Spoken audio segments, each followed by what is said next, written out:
సహోదరులారా, ప్రభువైన యేసుక్రీస్తు నామములో వందనములు. యాడికి క్రైస్తవ కూడిక గృహములో సంఘ కార్యక్రమాలలో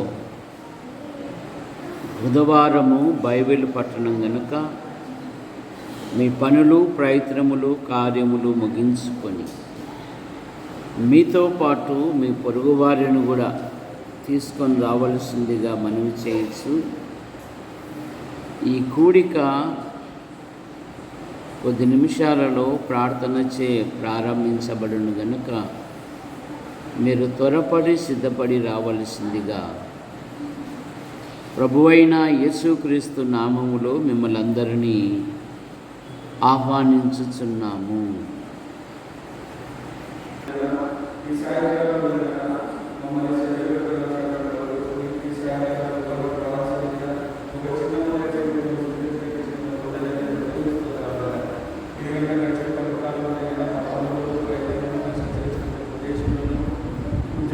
ఉద్యోగ ప్రయాణాలను మీరు మాకు సహాయం చేసి మిమ్మల్ని స్థుతించడానికి చాలా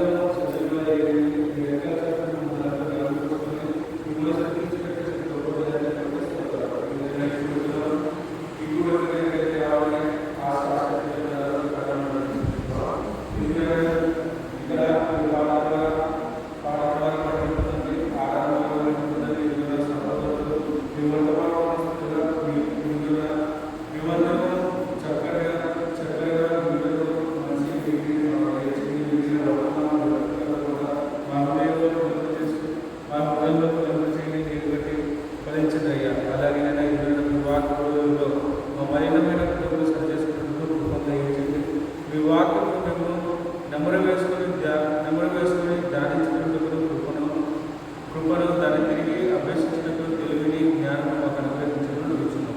ఇది కనుక ఈ కుడికి అంతటలను మీరే పాడగలరు. అది ప్రార్థన చేసుకుంటున్నాం.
గుర్రములను రథములను మీకంటే విస్తారమైన జనులను చూసినప్పుడు వారికి భయపడవద్దు.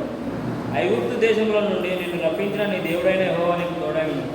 అంతేకాదు, మీరు యుద్ధమునకు సమీపించినప్పుడు యాజకుడి దగ్గరకు వచ్చి ప్రజలతో ఇలాగ చెప్పవలను: ఇశ్రాయేలులారా వినుడి, నేడు మీరు మీ శత్రువులతో యుద్ధము చేయటకు సమీపించుచున్నారు. మీ హృదయంలో జంగనీయకుడి భయపడేది వనగుడి. వారి యుద్ధమును చూసి బెదరుకుడి. మీ కొరకు మీ శత్రువులతో యుద్ధము చేసి అతను రక్షించేవాడు మీ దేవుడైన యెహోవాయే. మరియు నాయకులు జనులతో చెప్పవలసినది ఏమనగా, కొత్త ఇల్లు కట్టుబడిన వాడు గృహప్రవేశము కావునంటే యుద్ధంలో చనిపోయినగా వేరొకడు దానిలో ప్రవేశించిన కనుక అట్టివాడు తన ఇంటికి తిరిగి వెళ్ళవచ్చు. ద్రాక్ష తోట వేసి ఇంకా దాని పనులు తినక ఒకడు యుద్ధంలో చనిపోయినగా వేరొకడు దాని పనులు తినను కనుక అట్టివాడులో తన ఇంటికి తిరిగి వెళ్ళవచ్చు. ఒకడు స్త్రీని ప్రదానం చేసుకుని ఆమెను ఇంకను పరిగ్రహింపక ముందే యుద్ధంలో చనిపోయినగా వేరొకడు ఆమెను పరిగ్రహించను కనుక అట్టివాడును తన ఇంటికి తిరిగి వెళ్ళవచ్చు.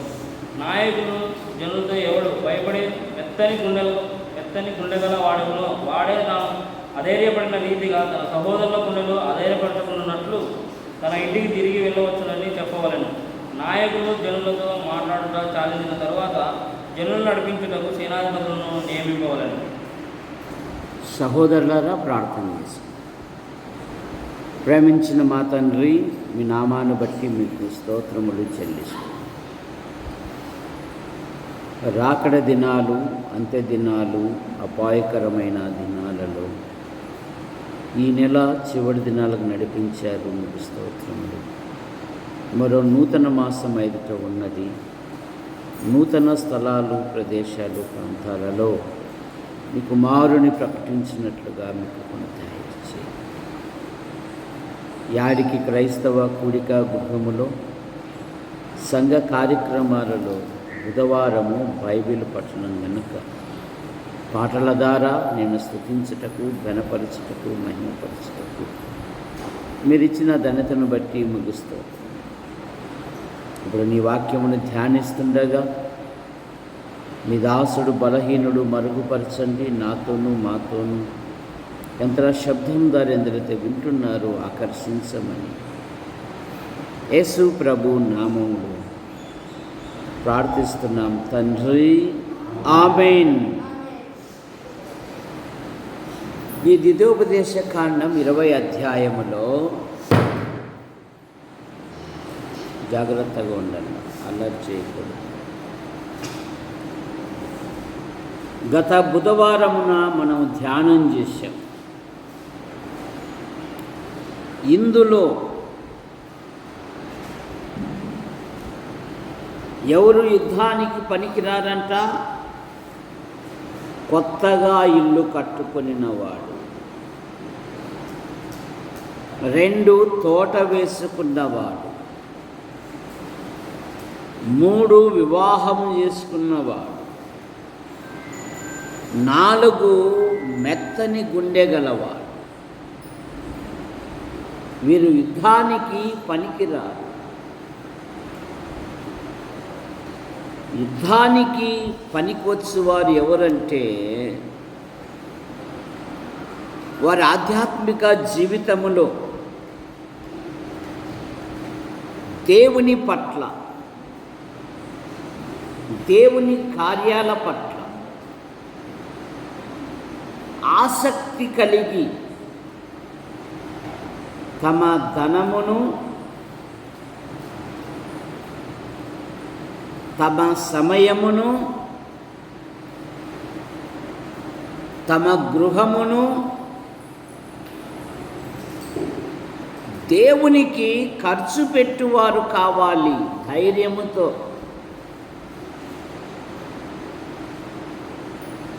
ఆది కాలంలో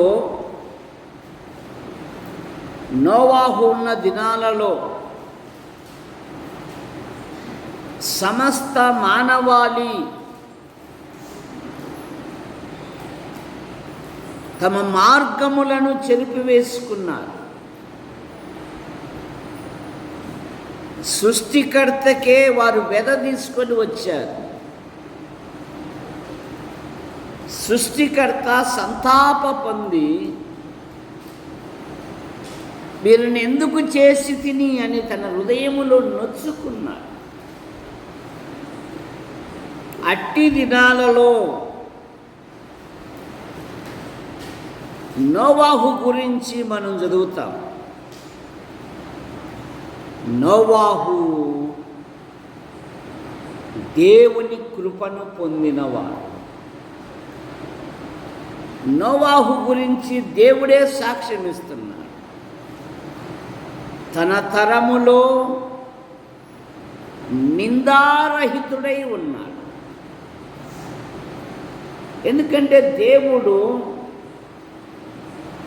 ఆయన సర్వాంతర్యామి, ఆకాశం నుండి నరులను పరిశీలించువాడు.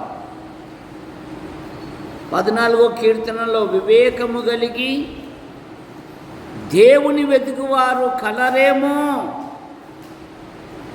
అని ఆయన ఆకాశము నుండి నరులను పరిశీలించాడు. అందులో దేవుని నేత్రాలు నోవాహు మీద పడ్డాయి. దేవుడే నోవాహు యొద్దకు వచ్చి, ఇన్ని మూరల ఎత్తు, ఇన్ని మూరల పొడవు, ఈ విధంగా అరలు ఉండాలని ప్లాన్ ఇచ్చాడు. రాబోయే దినాలలో ఈ లోకమును జలప్రలయముతో ముంచివేయుచున్నాను. డబ్బు ఇవ్వలేదు దేవుడు, ప్లాన్ ఇచ్చాడు, వెళ్ళిపోయాడు. మరి ఖర్చు పెట్టాలా?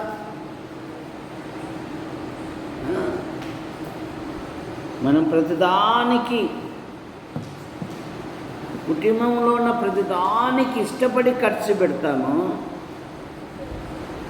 దైవిక విషయాలకు వచ్చేకల్లే వెనకాడు. కానీ నోవాహు అలా కాదు. తన కుటుంబాన్ని సమావేశపరిచి తన పరిస్థితి చెప్పినప్పుడు కుటుంబం అంతా ఏకీభవించింది. ఓడ కడుతూ సువార్త ప్రకటిస్తున్నాడు. పేతురు పత్రికలో ఏమని రాయబడిందంటే, నీతిని ప్రకటించిన నోవాహును మరి 7గురిని ఆయన ఏం చేశాడంట? కాపాడాను అనే మాట మనం చూస్తాం. కనుక ఈ రాకడ దినాలలో, అంత్య దినాలలో, అపాయకరమైన దినాలలో దేవునికి కావలసిన వారు ఎవరంటే ధైర్యము కలిగిన వారు కావాలి, ధైర్యవంతులు కావాలి. సంఖ్యాకాండములో మనం చూసాం కదా, ఫీనేహాసును గురించి ఏం చదివినాము? దేవుడే సాక్ష్యం ఇస్తున్నాడు కదా, నేను ఓర్వలేని దానిని తాను ఓర్వలేక పోవుట వలన ఆ చెడును ఖండించాడు, ప్రోత్సహించలేదు. అతడు తన దేవుని యందు ఆసక్తి గలవాడు అనే మాట మనం చూస్తాం.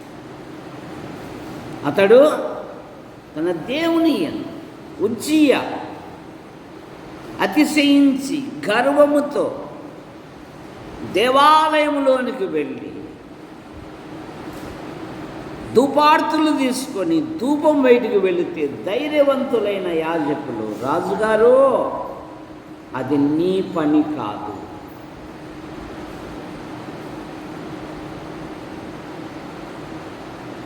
ఏమయ్యాడు? దేవుడు నొసట కుష్టాన్ని పుట్టించి ధైర్యవంతులైన వారు. దావీదుని గురించి ధ్యానం చేశాం కదా, నీ తండ్రి మహాబలాఢ్యులనియు అతని పక్షమున్నవారు ధైర్యవంతులనియు. విశ్వాసీ జీవితంలో ప్రభు కొరకు బైబిలే సెలవిచ్చింది. ఫిలిప్పీ పత్రిక 1వ అధ్యాయము ఆఖరి వచనములో ఆయన యందు విశ్వాసముంచుట మాత్రమే గాక ఆయన పక్షమున శ్రమపడుట మీకు అనుగ్రహింపబడినది అనే మాట మనం చూస్తాం.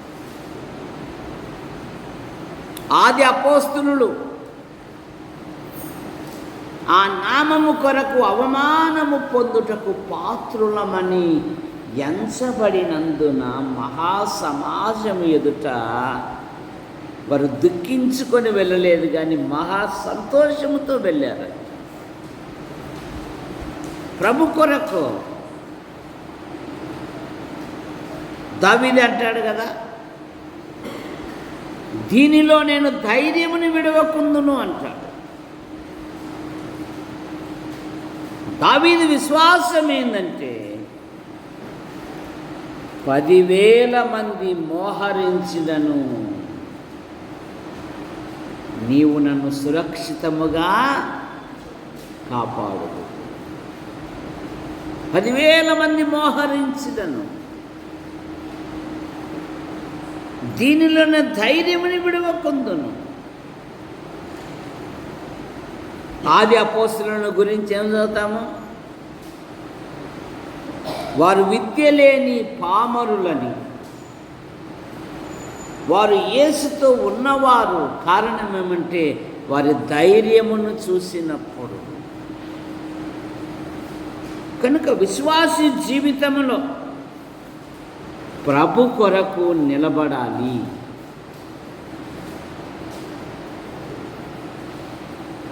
ఇశ్రాయేలీలు వాగ్దాన దేశానికి బయలుదేరారు.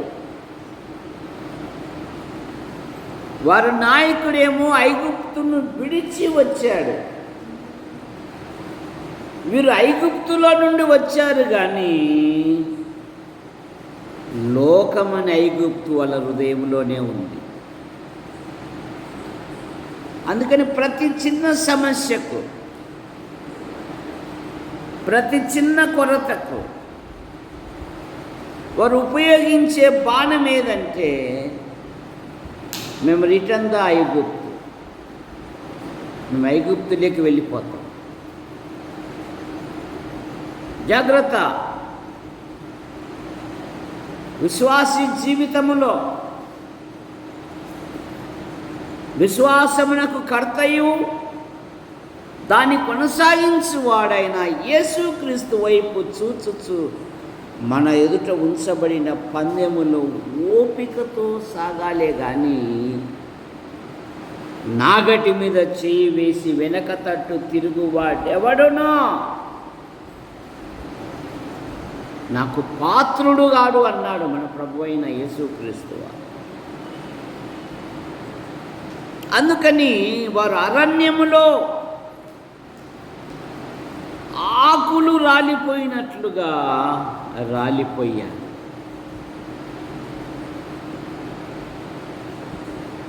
వారి నాయకుని విసికింపజేశారు వారు. అందుకని వారి నాయకుడు ఏమన్నాడంటే కాని మాట పలికాడు. ఏం పలికాడు? అందుకని దేవుడు అంటున్నాడు, మోషే వాగ్దాన దేశాన్ని నీ నేత్రాలతో చూస్తావు కానీ నీ పాదం అందులో పడదు అన్నాడు. నిండు మనసుతో వెంబడించిన కాలేబు, యెహోషువ మాత్రమే వారు వాగ్దాన దేశంలో ప్రవేశిస్తారు.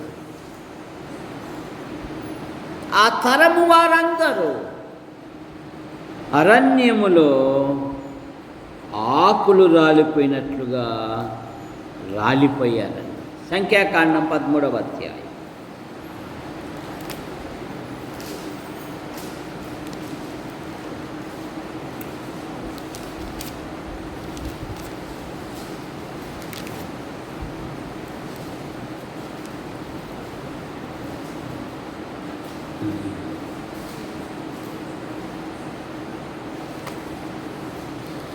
28వ వచనం.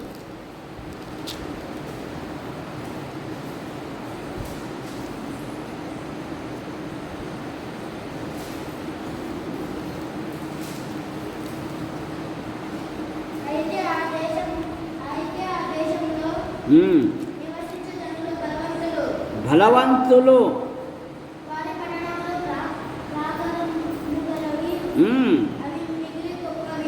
చాలు. అట్లాగే 14వ అధ్యాయం 22వ వచనం. ఐగుప్తులోను అరణ్యములోను చేసిన సూచక్రియలను నా మహిమను చూసిన ఈ మనుష్యులందరూ ఈ 10 మారులు నా మాట వినక నన్ను శోధించిరి గనుక వారు అరణ్యములో ఆకులు రాలిపోయినట్లుగా రాలిపోయేది. 35వ వచనం. మిమ్మును రోసినట్టు ఇది యెహోవాను నేను చెప్పిన మాట ప్రకారము నాకు విరోధముగా కూడిన చెడ్డదగు ఈ సర్వ సమాజమును నిశ్చయముగా దీన్ని చేసేదను. ఈ అరణ్యములో వారు క్షీణించి పోవుదురు. ఇక్కడనే వారు చనిపోవుదురు. అందుకని ఇప్పుడు దేవుడు ఏం చేశాడంటే ద్వితీయోపదేశకాండం 1వ అధ్యాయం 37వ వచనములో ఒక శ్రేష్టమైన మాట మనకు దొరుకుతుంది. మరియు యెహోవా మిమ్మును బట్టి నా మీద కోపపడి నీ పరిచారకుడగు నూను కుమారుడైన యెహోషువను దానిలో ప్రవేశించును.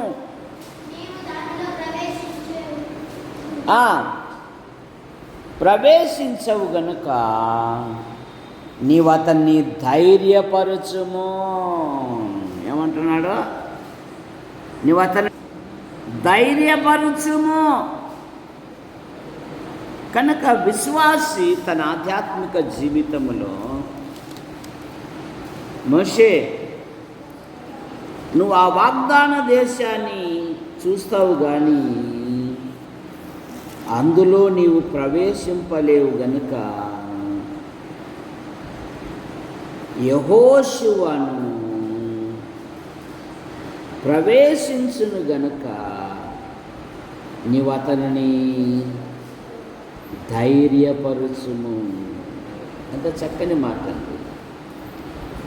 నువ్వు అతనిని ధైర్యపరచుము. విశ్వాసీ జీవితంలో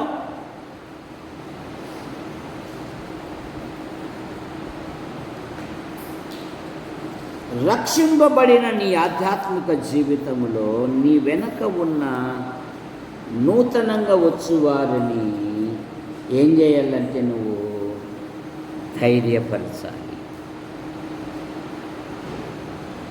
ఏం సహోదరుడా, బైబిల్ చదువుకున్నావా? ఏమమ్మా ప్రార్థన చేసుకున్నావా? ఏంది నిన్న ఆదివారం ఆరాధన రాలేదే? అమ్మాయి అక్క వస్తుంది, నన్ను అడుగుతారు. చూసారా? ధైర్యపరచుము. 3వ అధ్యాయంలోని 28వ వచనములో ఇంకొక మాట కూడా దొరుకుతుంది. 3:28 యెహోషువకు ఆజ్ఞ ఇచ్చి అతని ధైర్యపరచి అతని దృఢపరచుము. అతడి ప్రజలను వెంటబెట్టుకొని నది దాటి నువ్వు చూడబోవు దేశమున వారిని స్వాధీనపరుచుకొన చెయ్యి.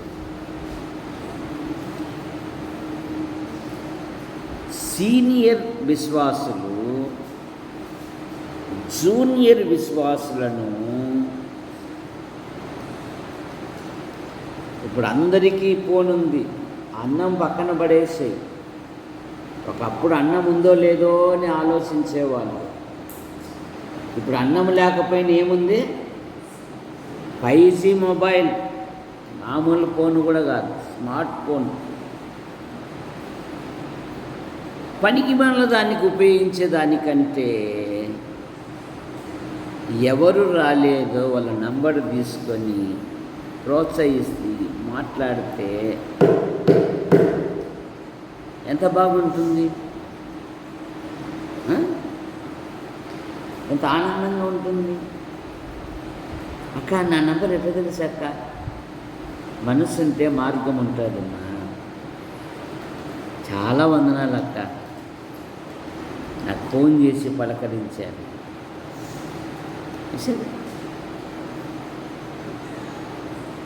అతను ధైర్యపరచి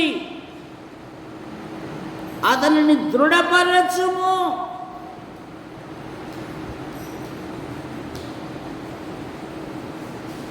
అన్ని కాలాల్లో మనమే జీవించాం.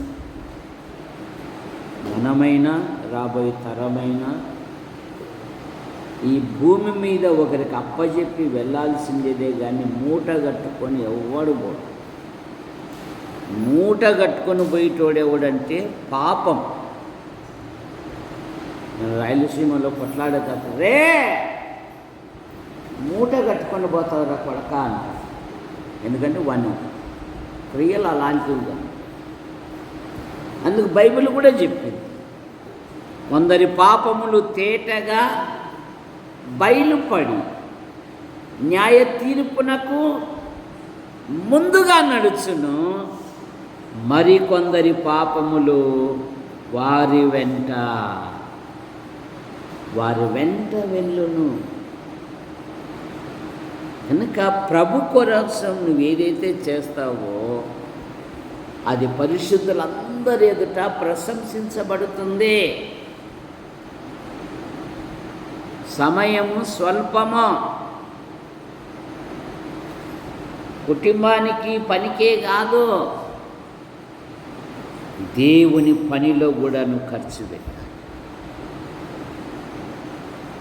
దేవుని పనిలో కూడా నువ్వు ప్రోత్సహించాలి.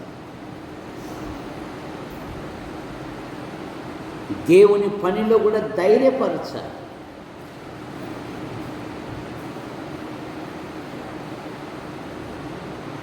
ఒక ఆయన నూతనంగా సంఘం పెట్టుకున్నాడు. బాబా ఇట్లా ప్రారంభించాను,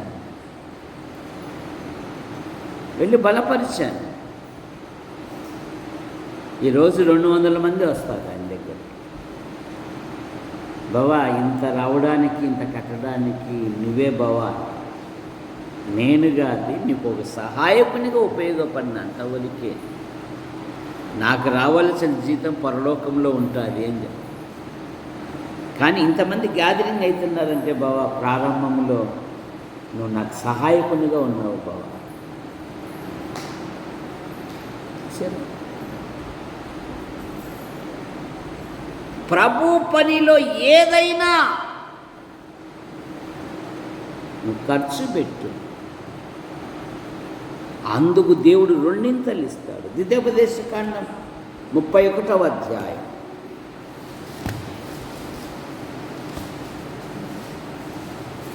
7వ వచనం.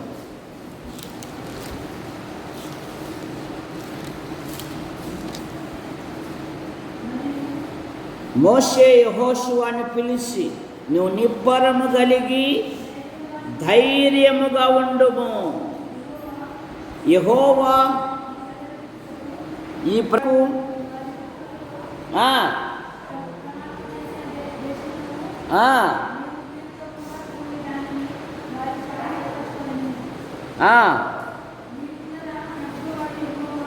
నీ ముందర నడుచువాడు యెహోవా.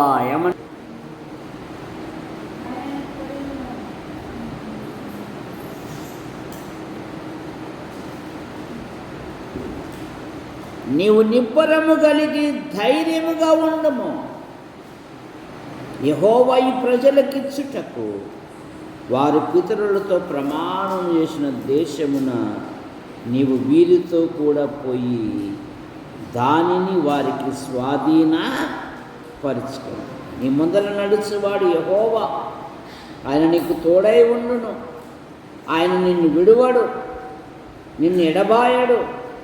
భయపడకుము, విస్మయమందకుము. ఇశ్రాయేలులందరి ఎదుట అతనికి చెప్పాను. కారణం ఏమంటే యెహోషువ యవ్వనము నుండే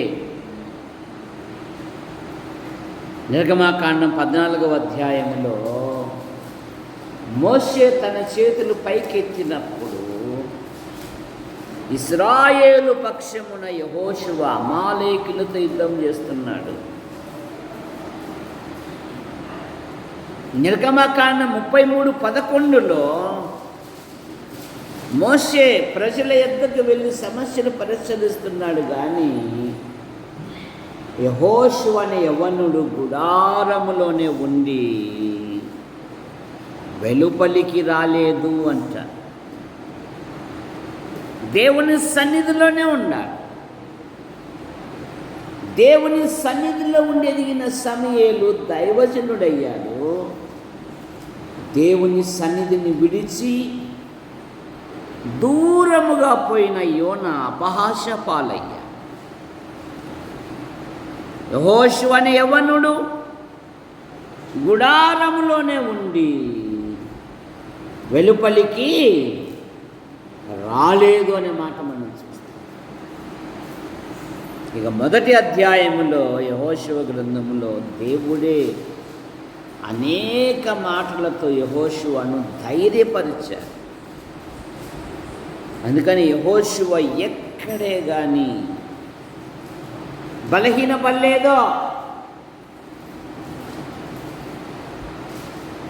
మోషేకు రావలసిన ఆ గొప్ప పరిచర్యను దేవుడు యెహోషువకి ఇచ్చాడండి.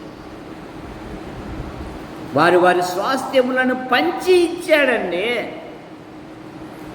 అయినా తన కుటుంబాన్ని భద్రం చేసుకున్నాడు. వృద్ధాప్యములు ఏమంటున్నాడు? నేనును నా ఇంటి వారు. చాలామంది లోక విషయాల మీద మనసు పెట్టి కుటుంబాలలో నిర్లక్ష్యంగా ఉంటారు. దావీదు రాజ్యం మీద పాలన పెట్టి కుటుంబంలో నిర్లక్ష్యంగా ఉన్నాడు. పాపానికి చోటు ఇచ్చాడు. నలుగురిని పోగొట్టుకున్నాడు దావీదు. ఒకరిని కాదు, ఇద్దరు కాదు. తన ప్రవర్తన విషయంలో అజాగ్రత్తగా ఉండువాడు చచ్చును అని బైబిల్ సెలవిస్తాం. జాగ్రత్తగా ఉండాలి. రెండవ మాట సమూయేలు గ్రంథం 30వ అధ్యాయము 6వ వచనములో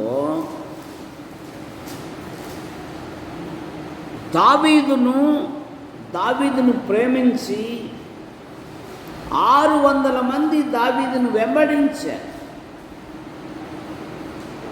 ఈ 30వ అధ్యాయములో ఫిలిస్తీయులు దండెత్తి సిక్లగును తగలబెట్టి ఈ 600 మంది యొక్క భార్య పిల్లల్ని ఎత్తుకొని వెళితే జనుల హృదయము భయభ్రాంతులతో కన్నీళ్లు పెట్టుకుంటూ, నిన్ను వెంబడిస్తే మాకు ఇదే ప్రమాదం, మాకు ఇదే నష్టం,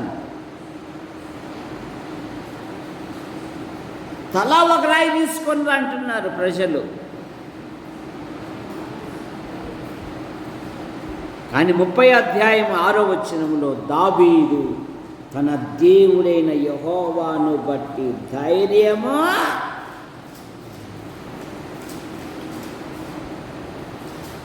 ఏ పరిస్థితులలో వెంబడించిన వారే అపార్థం చేసుకున్నారు. వెంబడించిన వారే రాళ్ళు తీసుకున్నారు. వెంబడించిన వారే దావీదు ప్రాణమును విసికింపజేశారు. అట్టి పరిస్థితులలో కూడా దావీదు తన దేవుడైన యెహోవాను బట్టి ధైర్యము తెచ్చుకున్నాడు. ప్రార్థించాడు. దావీదు సమస్తమును రక్షించెను అనే మాట మనం చూస్తాం. కనుక విశ్వాసి జీవితంలో ప్రతి విపత్కర పరిస్థితుల్లో కూడా ప్రభు వైపే నిలబడాలి, ప్రభు కోసమే నిలబడాలి. అందుకే కోరాహు కుమారులు అన్నారు, నా ప్రాణమా నాలో నీవేలా తొందరపడుచు, దేవుని యందు నిరీక్షణ ఉంచు, ఆయనే నా దేవుడని ఇంకనూ చెప్పుకొనొచ్చు, ఇంకనూ నేను ఆయనను స్తుతించదను. ఇది విశ్వాస యొక్క స్టామినా. ఇంకనూ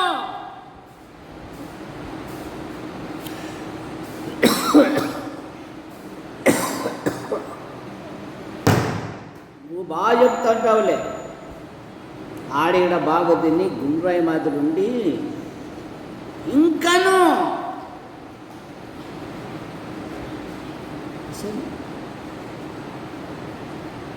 ఇంకనూ నేను ఆయనను స్తుతించదను.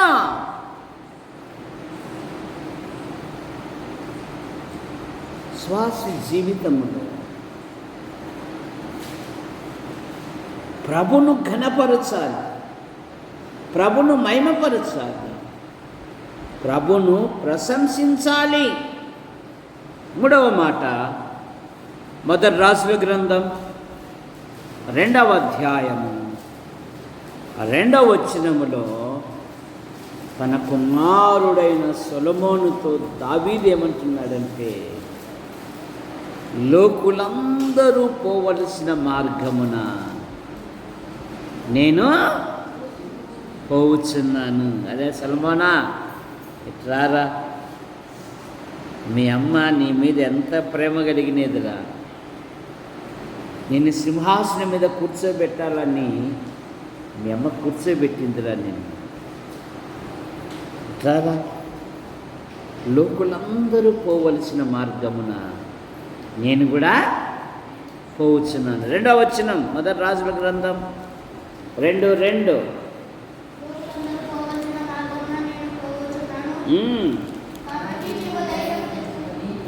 నువ్వు ధైర్యము తెచ్చుకొని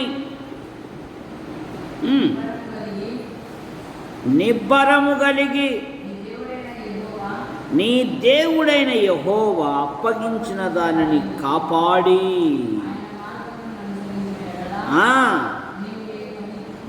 నువ్వు ఏ పని పూనినను ఎక్కడ తిరిగినను అన్నిటిలో వివేకముగా నడుచుకుంది. నువ్వు నిబ్బరము కలిగి ధైర్యముగా ఉండు. అంతే, ఈ రోగం పాడు రోగం, చింతపండు తింటే అసలు బుడుగ్గను తక్కుంటాడు మా వాడు, మా లెనిన్ గాడు.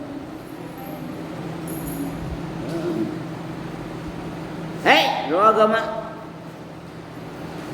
ఇంకొక్కసారి వచ్చినావంటే చూడు నిన్ను కాల్చి పడేస్తాను అన్నాడు.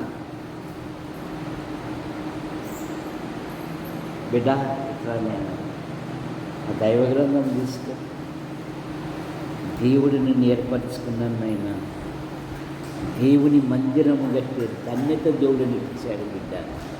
ఇదిగో ఈ ధర్మశాస్త్రమును నువ్వు ధ్యానించిన ఎడల ప్రపంచములో మొట్టమొదట అచ్చువేయబడిన గ్రంథం బైబిల్ గ్రంథం, భారతదేశంలో మొట్టమొదట అచ్చువేయబడిన గ్రంథం బైబిల్ గ్రంథం. మీ పాఠ్య పుస్తకాల కంటే ముందు ఒక అధ్యాయం చదవండి, తర్వాత పాఠ్య పుస్తకాలు చదవండి. 10 చదువుతున్న బిడ్డలు మండలములోనే మంచి మార్కులతో పాస్ అవుతారు. ఇంటర్ చదివే పిల్లలు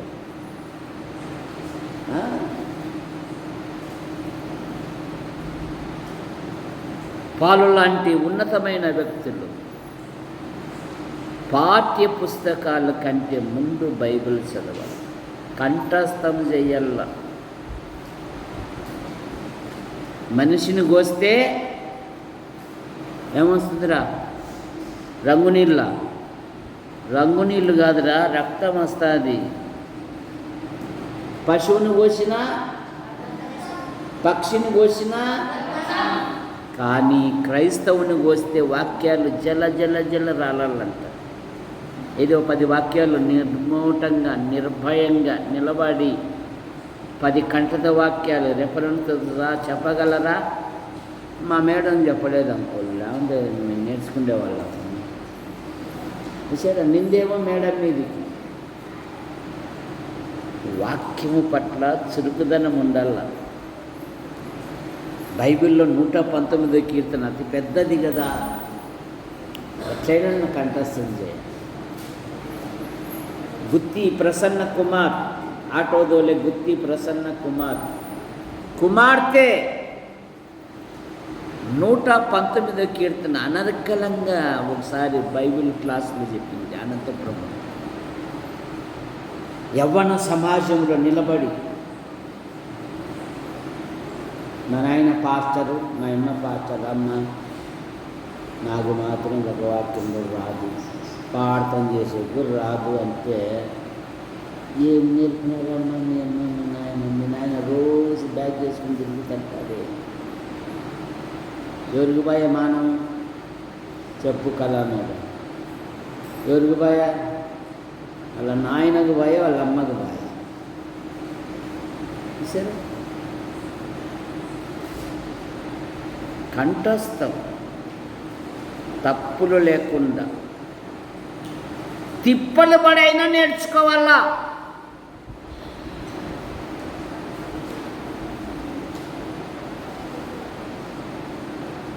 ఎందుకంటే బైబిల్లో నిర్గమకాండంలో దేవుడు ఆ మంత్రసానులు ఎప్పుడో చెప్పారు, అయ్యా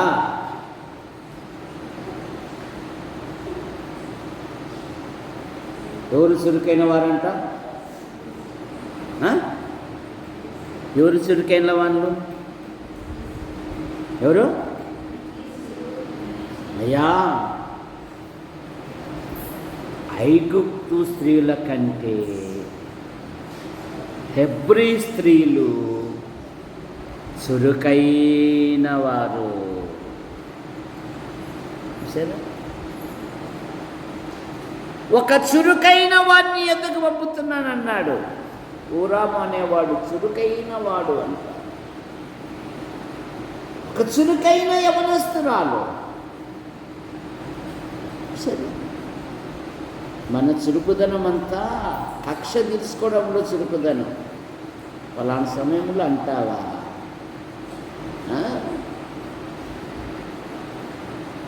చురుకుదనం ఎట్లాడిది అంటే, అమ్మ అంట్లు దోముతుందనుకో, అమ్మ లేమని నేను దోముతాను. అమ్మ చీపురు ఉడుస్తా, అమ్మమ్మ నేను ఉడుస్తాలేమా.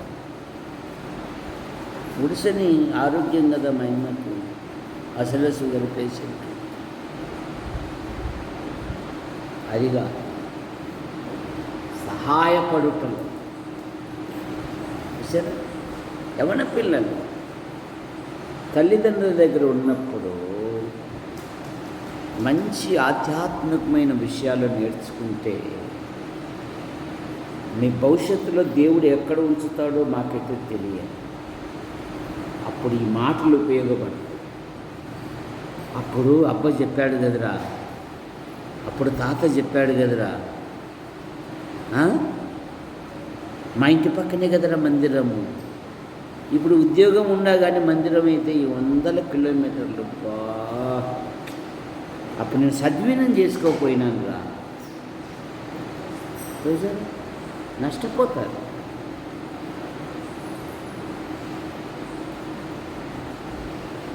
ఇష్టపడి చదవల్ల, కష్టపడి చదవల్ల, హృదయంలో భద్రం చేసుకోవాల దేవుని వాక్యాన్ని. హృదయంలో ఏం చేయాలా?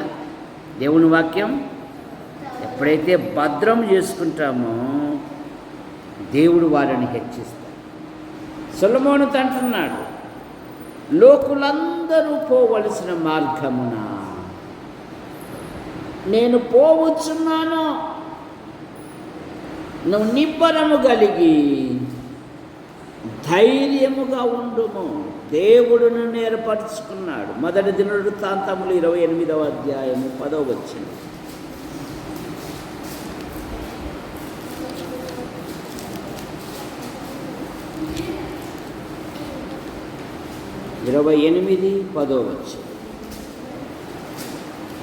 పరిశుద్ధ స్థలముగా ఉండుటకు ఒక మందిరము కట్టించుటకై యెహోవా నిన్ను కోరుకొనిన సంగతిని మనసుకు తెచ్చుకొని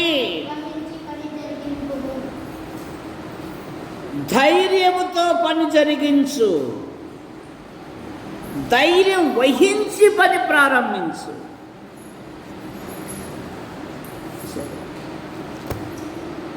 దేవుడు నిన్ను ఏర్పరచుకున్న సంగతిని జ్ఞాపకం చేసుకో.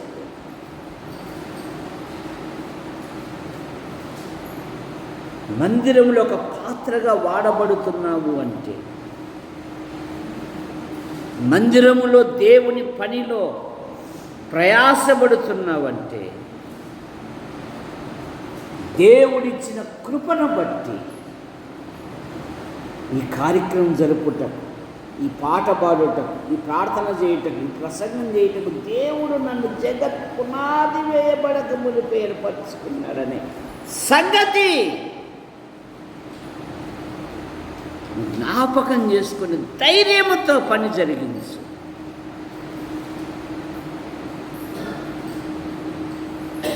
నిన్ను ఏర్పరచుకున్న సంగతిని మర్చిపోకు. సొలొమోనా,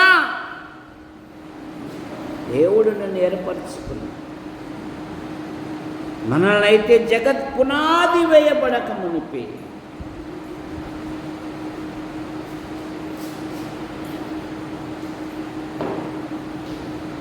చాలామంది చెప్పుకుంటున్నారు దేవుడు మమ్మల్ని కూడా ఏర్పరచుకున్నారని. మరి ప్రభు కొరకు చేసినది ఒక్క పని కూడా లేదు. తమ దేవుని ఎరుగువారు బలము కలిగి గొప్ప కార్యములు చేయుదురని బైబిల్ సెలవిస్తాం. ప్రభు నామ ఘనత కొరకై 2 దినవృత్తాంతములు 15వ అధ్యాయము 7వ వచనం.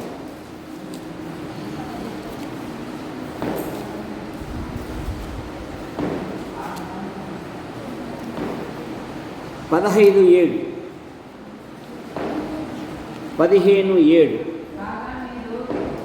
కాగా మీరు బలహీనులు కాక ధైర్యం వహించుడి.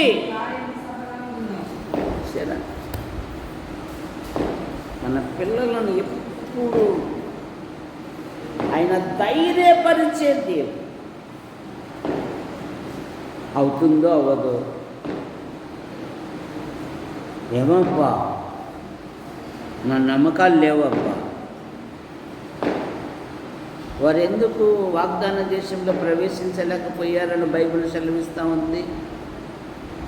వారి అవిశ్వాసము వలననే.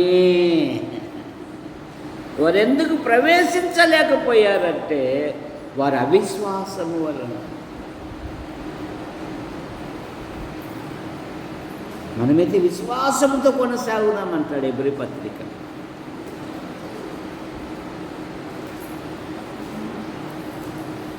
ధైర్యం వహించు, పని ప్రారంభించు.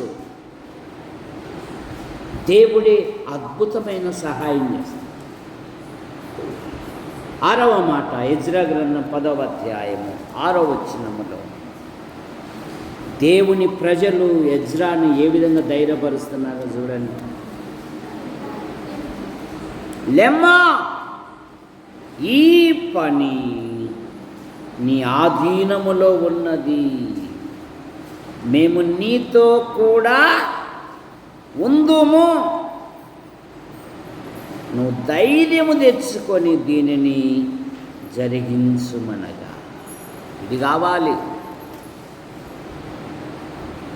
ఏమబ్బా రేపులు అంటున్నాడు, ఇంకా ఎప్పుడబ్బా అంటున్నాడు. ఎప్పుడబ్బా?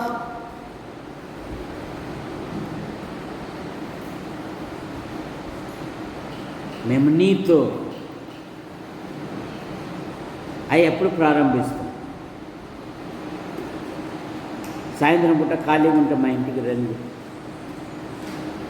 ఆ పనిలో మేము కూడా పాలిభాగస్తులు అవుతాం.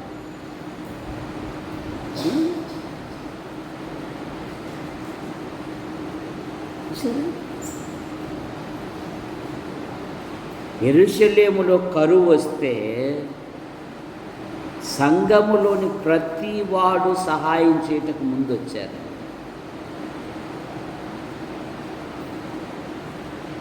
అవన్నీ కాదు, కానీ ప్రకటన చేయి, మనసు ఉంటే చేస్తారు, లేకుంటే లేదు.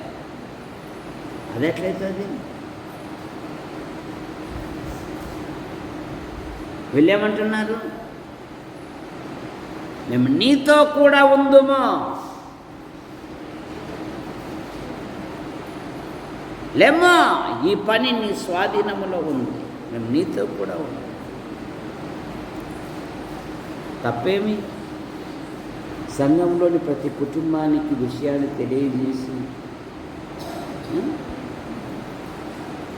అసలు మేము నీతో కూడా ఉందుము, ఇది కావాలి, మనం పాలు పొందుదాం రే, మనం ప్రయాసపడదాం రే, మనం పోగు చేసుకుందాం రే. పాత నిబంధనలోనూ నూతన నిబంధనలను పోగు చేసుకున్నారు. ఒకరు అడిగి అడక్క కాదు, విషయం తెలియజేయాల. విశ్వాసి సంఘముల విషయాలు సంఘంలోని ప్రతి వారికి ఆ గృహాలను దర్శించి ప్రార్థన చేస్తే ఆ గృహాలు ఎంత సంతోషపడతాయి. మతస్థుడు తిరుగుతున్నాడు,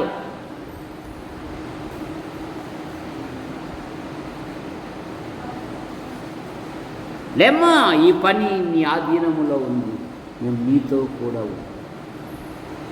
ధైర్యముగా జరిగించు. యెహోషువ గ్రంథం 1వ అధ్యాయము 18వ వచనము.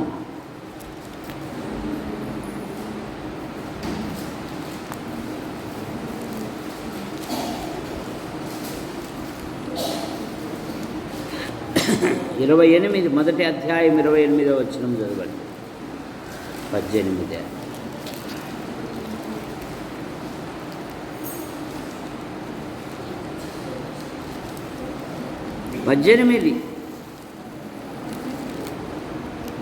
నీ మీద తిరగబడి నీ వారికి ఆజ్ఞాపించు ప్రతి విషయములో మరణ శిక్షనందుదురు, నిబ్బరము కలిగి ధైర్యము తెచ్చుకొనవలెనని యెహోషువకు మేము నీతో ఉన్నాం కదా.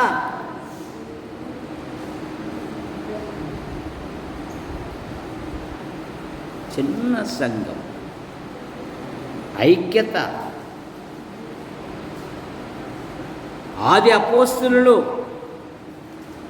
వీరు అపోస్తలుల బోధ ఎందును సహవాసమందును రొట్టె విడిస్తే ఎందును ఎడతెగక ఏక మనస్సు, ద్వంద్వ మనస్సు, ద్వంద్వ వైఖరి కాదు,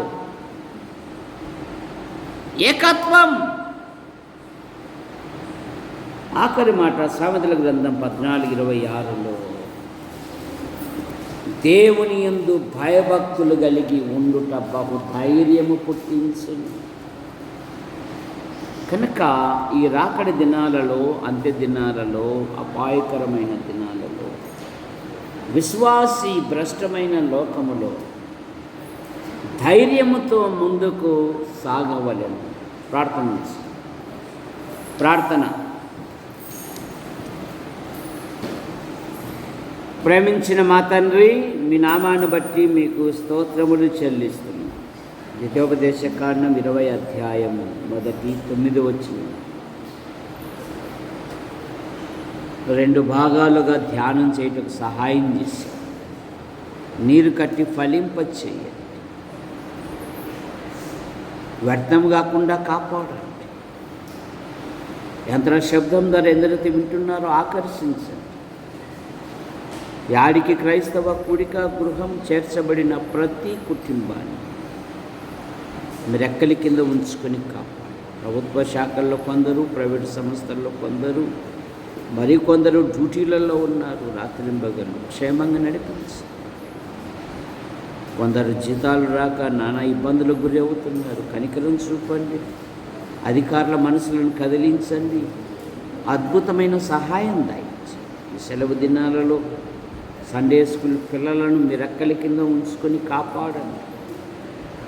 ఎటువంటి బలహీనతల గురి కానికుండా కాపాడమని అడుగుతున్నాను. యేసు ప్రభువా, మా మండలంలో ఉంటున్న ఆసుపత్రి, MRO, MDO, panchayat, police station, మా మండల నాయకులను, అధికారులను దీవించండి. మా తాడపత్రి నియోజకవర్గం నాయకులను, అధికారులను దీవించండి. మా అనంతపురం జిల్లా కలెక్టర్ను, కార్యాలయంలో నాయకులను, అధికారులను దీవించండి. మా తెలుగు రాష్ట్రం దేవా మీరు ఆశీర్వదించమని అడుగుతున్నాము. సహాయమును మీరు దయచేయండి. గవర్నర్లను దీవించండి. మా దేశ ప్రధాని గారి కొరకే మేము ప్రార్థిస్తున్నాం. రాష్ట్రపతి గారి కొరకే మేము ప్రార్థిస్తున్నాం.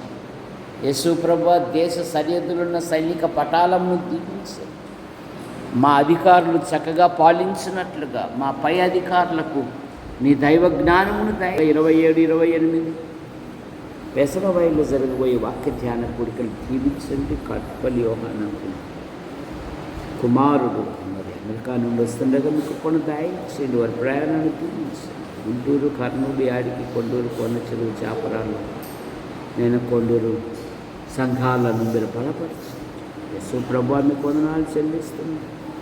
కొందరు రాలేకపోయారు, మరొక తరుణం దయచేయండి. యూట్యూబ్ ద్వారా వీక్షిస్తున్నారు ప్రతి ఒక్కరిని దీవించి మా కొరకు ప్రార్థిస్తూ, మా అవసరాలు తీరుస్తూ, సమయాలలో సహాయపడుతున్నారు ప్రతి వారిని దీవించి.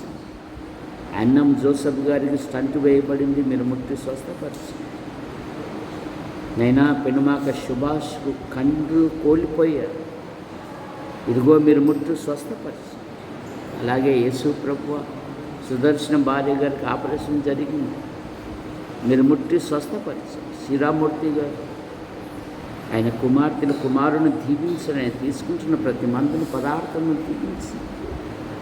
యోహానంకులు, రాజాబాయిని మీ పిలుపు తీసుకుని వారి కుమారులు, వారి భార్యలు, వారి సంతానం, వారి కుమార్తెలు, వారి భర్తలు, వారి సంతానం కూడా దీవించండి. కట్టుపల్లి జాన్ నెల్సన్ గారు అయిన భార్య పిల్లలు, పాల్ గారు అయిన భార్య పిల్లలు దీవించండి. సంఘాలను బలపరచండి. రాత్రి మహిమ పొందండి. యేసు ప్రభువా, సెలవు దినాలలో పిల్లలను ప్రత్యేకంగా మీరు రెక్కల కింద ఉంచుకొని కాపాడమని రాత్రి మీరు మహిమ పొందండి. ఆశీర్వదించి హస్తాలకు అప్పచెప్పుకుంటూ యేసు ప్రభు నామములో ప్రార్థిస్తూ బయలుదేరుతున్నాం తండ్రి. ఆమేన్.